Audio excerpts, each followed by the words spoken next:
Profesionálne zametanie nie je však prachu. Reč je o curlingu, športe, v ktorom hráči posúvajú kamene po ľade smerom k cieľu. V blížiacej sa olympijskej sezóne má svoje zastúpenie aj Česko.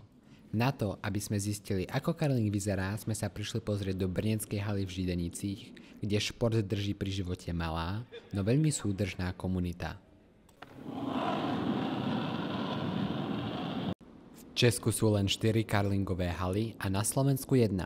Aj preto nie je nezvyčajné, že sú tu na ľade hráči z rôznych miest či krajín. Jedným z hráčov, ktorých tu stretnete, je aj Karol, pôvodom z Bratislavy.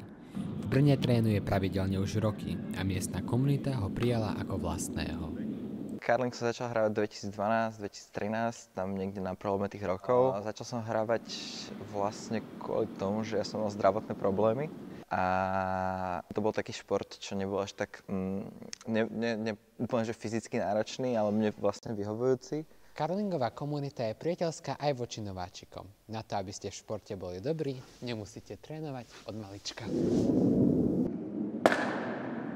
Ten šport sa dá vlastne hrať v hociakej vekovej kategórii, že to existujú hráči, čo hrajú akože na top úrovniach v 50-ke. Nováčikom môže v začiatkoch pomôcť voľnejšia atmosféra tréningu či mesačné turné, ktoré zahrňajú úvodné zaškolenie.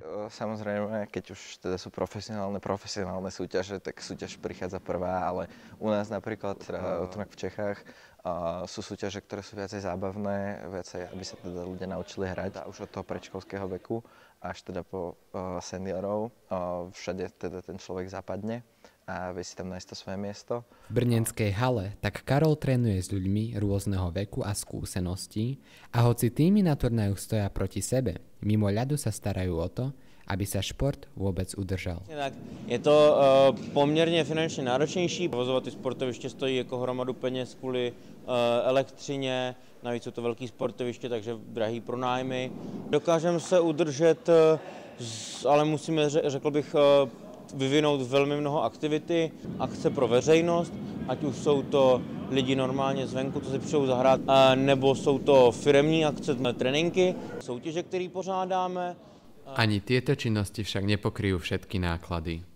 Určitě velký díky patří našim podporovatelům městu Brnu a Jihomoravskému kraji, kteří nám pomáhají nemalou finanční částkou taky pokrýt tady ty náklady.